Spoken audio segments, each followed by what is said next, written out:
ادب پارے اور ایک کا نام ہے ادبی سپارے۔ تو یہ جو غزلیں ہیں یہ ادبی سپارے سے لیے گئے ہیں، اخذ کیے گئے ہیں، جس کے شاعر کون ہیں؟ خواجہ میر درد ہیں۔ تو یہ حوالہ آپ کا ہر اشعار، ان کے جتنے بھی اشعار ہم دیکھیں گے آج کی ویڈیو میں، وہ سب کے سب میں آپ یہی حوالہ لکھیں گے۔ اب ہم اس کی تشریح کرتے ہیں۔ اس کو حوالہ کو میں نے بار بار نہیں لکھایا ہے کیونکہ یہی حوالہ ہر بار چلے گا، جو خواجہ میر درد نے لکھا ہے ان کے ہی تینوں غزلیں انہوں نے ہی کہی ہیں۔ تو اس کی تشریح آپ کریے اور تشریح میں لکھیے کہ خواجہ میر درد کہتے ہیں کہ اے میرے رب، ہم نے اس دنیا میں آنکھ کھولنے کے بعد جدھر بھی نظر دوڑائی، یعنی جدھر بھی دیکھا، تیری ہی جلوہ گری ہر طرف نظر آئی، یعنی تو ہر جگہ مجھ کو دکھائی دیا۔ اس کے بعد اگلا شعر ہے کہ جان سے ہو گئے بدن خالی، جس طرف تو نے آنکھ بھر دیکھا۔ تو یہاں پر آپ نے دیکھا ہوگا کہ دیکھا آیا، بٹ پہلی لائن میں دیکھا نہیں آیا، دوسرے الفاظ شاعر نے استعمال کیا۔ تو ہم اس کو کیا بولیں گے کہ یہاں ردیف اور قافیہ دونوں نہیں ہیں۔ ردیف اور قافیہ یہ غزل کے جو پہلے شعر ہوتے ہیں ان میں ہی پائے جاتے ہیں۔ تو اس کی تشریح آپ کریے، تشریح میں لکھیے کہ درد کہتے ہیں کہ اے میرے رب، جس پر بھی تو نے نظر کرم فرمائی، وہ دل و جان سے تیری یاد سے وابستہ ہو گیا، یعنی تیری یاد سے جڑ گیا۔ نالا فریاد آہ اور زاری، آپ سے ہو سکا سو کر دیکھا۔ تو دیکھا یعنی کہ خواجہ میر درد نے لکھا ہے۔ تو اس کی تشریح آپ کریے، تشریح میں لکھیے کہ درد کہتے ہیں، یہ درد جو ہے یہ تخلص ہے خواجہ میر درد کا۔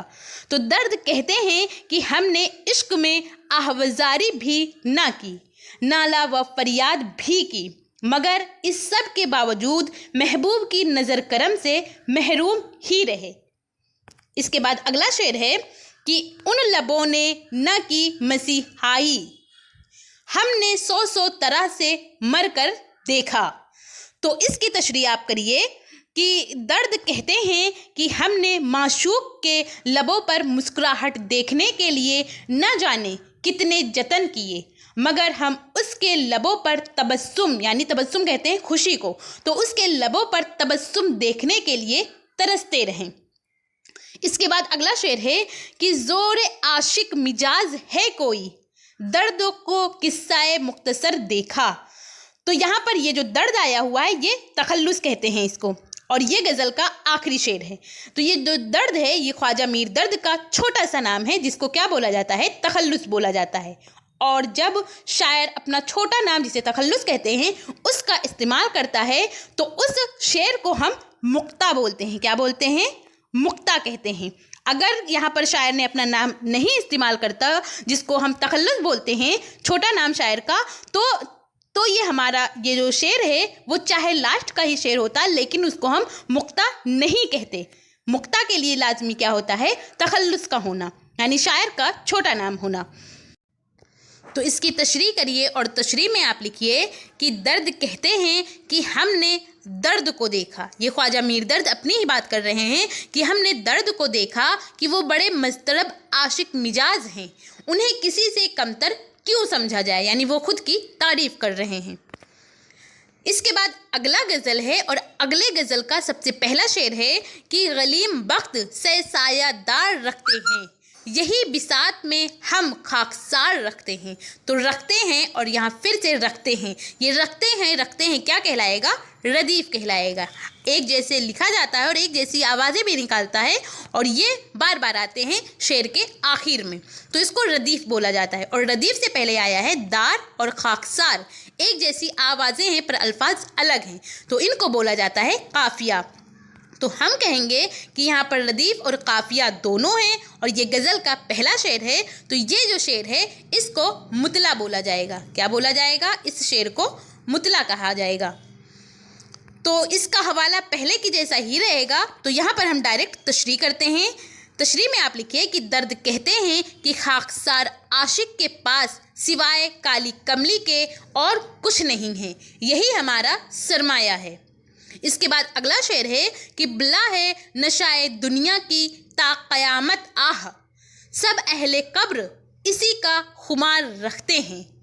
تو اس کی تشریح آپ کریے. تشریح میں لکھیے کہ درد کہتے ہیں کہ دنیا عجیب شے ہے کہ اس میں انسان مرتے دم تک آہ و فغاں کرتا رہتا ہے، پھر بھی زندگی کی آس میں مدمست رہتا ہے. اس کے بعد اگلا شعر ہے کہ ہمارے پاس کیا ہے جو فدا کریں تجھ پر، مگر یہ زندگی مستعار رکھتے ہیں. تو اس کی تشریح آپ کریے. تشریح میں لکھیے کہ درد کہتے ہیں کہ اے میرے رب، میرے قبضہ اختیار میں سوائے جان کے کچھ ایسا نہیں ہے جو میں تجھ پر قربان کروں، مگر یہ جان بھی تیری ہی امانت ہے. یعنی میرے پاس کیا ہے؟ صرف اور صرف میری جان ہے جو میں تجھ پر قربان کر سکتا ہوں، لیکن یہ جان بھی تو نے ہی ہم کو بخشی ہے، یہ تیری ہی امانت ہے. اس کے بعد اگلا شعر ہے کہ فلک سمجھ تو صحیح ہم سے اور گلو گیری، یہ ایک عجیب ہے سو تار تار رکھتے ہیں. اس کی تشریح میں آپ لکھیے کہ درد کہتے ہیں کہ اے محبوب، تم مجھ جیسے عاشق پر ناحق الزام تراشی کرتا ہے، یعنی مجھ پر تو جھوٹا الزام لگاتا ہے. میرے پاس تجھے دینے کے لیے کچھ بھی نہیں، ایک جیب ہے سو وہ بھی تار تار ہے، یعنی وہ بھی پھٹی ہوئی ہے، تار تار ہے.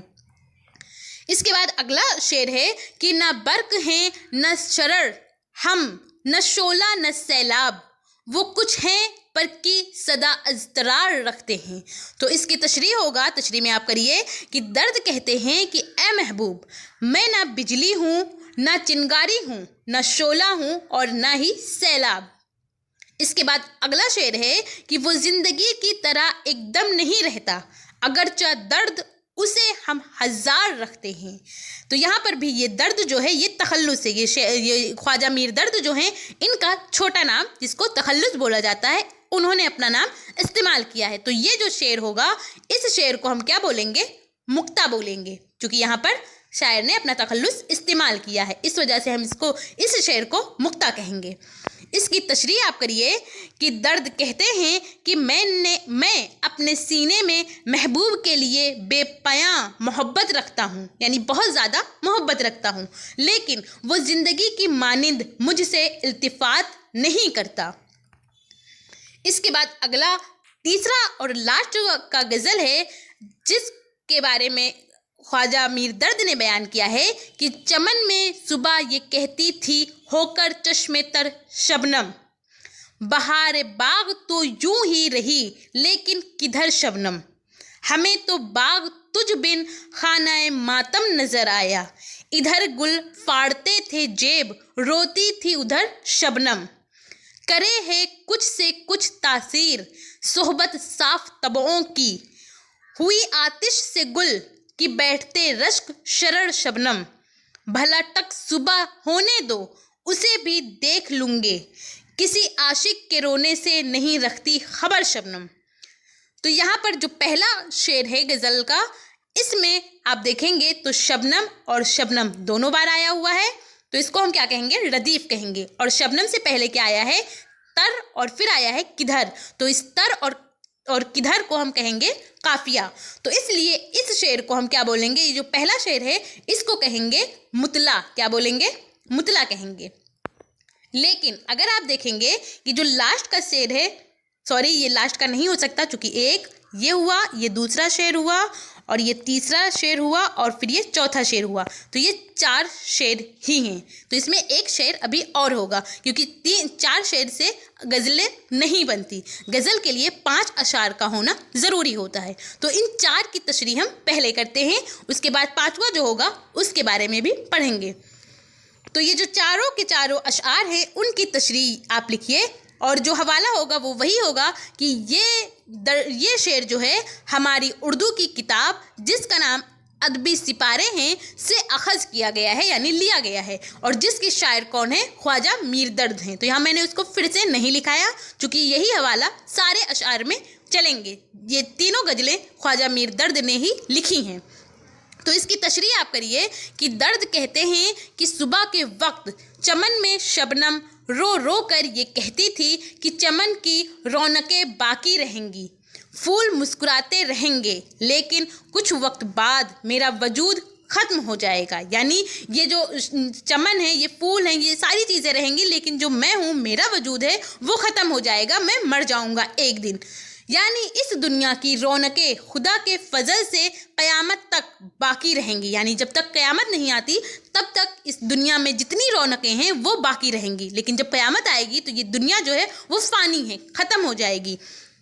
مگر انسان کا وجود شبنم کے اس قطرے کے مانند ہے جو سورج کی پہلی کرن کے ساتھ فنا ہو جاتا ہے. شبنم کس کو کہتے ہیں؟ بوند کو کہتے ہیں. جو اوس آپ سمجھ لیجئے، جو پھولوں پر اور پتیوں پر آپ صبح صبح دیکھتے ہوں گے تو گرتے ہیں، اس کو شبنم بولا جاتا ہے. لیکن جب سورج کی کرنیں پڑتی ہیں تو وہ ختم ہو جاتا ہے، فنا ہو جاتا ہے. ٹھیک اسی طرح انسان کا وجود ہے. اس کے بعد اگلا اور لاسٹ کا شعر ہے کہ نہ سمجھا درد ہم نے بھید یاں کی شادی و غم کا، سحر خندہ ہے کیوں روتی ہے کس کو یاد کر شبنم. تو یہاں پر یہ درد آیا ہوا ہے، یعنی کہ یہ خواجہ میر درد کا تخلص سے چھوٹا سا نام ہے. تو اس شعر کو ہم کیا بولیں گے؟ اس شعر کو ہم کہیں گے کہ یہ مکتا ہے. کیا کہلائے گا؟ مکتا کہلائے گا. یہ غزل کا آخری شعر ہوتا ہے جس میں شاعر اپنا چھوٹا نام، جسے تخلص کہتے ہیں، اس کا استعمال کرتا ہے. تو اس کی تشریح آپ کریے. تشریح میں لکھیے کہ درد کہتے ہیں کہ اے محبوب، مجھے یہ چمن اور اس دنیا کے جلوے بے رونق لگتے ہیں. تیری جدائی سے نہ صرف میری حالت خراب ہے بلکہ پھول اور شبنم بھی تیری جدائی سے مضطرب ہیں. تو اس طرح آج ہم لوگوں نے جانا کہ جو آپ کے انٹر میں جو اردو کا سلیبس ہے غزل کا، اس کی تشریح ہمیں کیسے کرنی ہے، اور یہ بھی جانا کہ مصرع، شعر، ردیف، قافیہ، مطلع، مقطع، یہ سب کسے کہتے ہیں، مثالوں کے ساتھ جانا. تو اگر آپ اس کی PDF لینا چاہتے ہیں تو آپ میرے ٹیلی گرام چینل سے بھی جڑ سکتے ہیں، جس کا نام آؤ سیکھیں وتھ AK ہے، اور اس کا لنک آپ کو ڈسکرپشن میں بھی مل جائے گا. تو آپ وہاں سے ڈائریکٹ جوائن کر اس PDF کو بالکل فری لے سکتے ہیں. آئی ہوپ آپ کو یہ چیزیں پسند آئی ہو اور آپ کے لیے یہ ویڈیو یوزفل ہو. اگر پسند آئی ہو تو آپ اسے لائک کریے، اور اگر چینل پر پہلی بار آئے ہیں تو چینل کو سبسکرائب کر بیل آئیکن کو ضرور پریس کر لیں. اور جو بھی دوست آپ کے انٹر میں ہیں اور انہوں نے آپشنل سبجیکٹ اگر اردو لیا ہوا ہے تو ان تک اس کو شیئر کیجیے. اور آپ کو یہ ویڈیو کیسی لگی، اپنا فیڈ بیک ہمیں کمنٹ کے ذریعے ضرور بتائیے. Thank you. ہمیشہ خوش رہیے.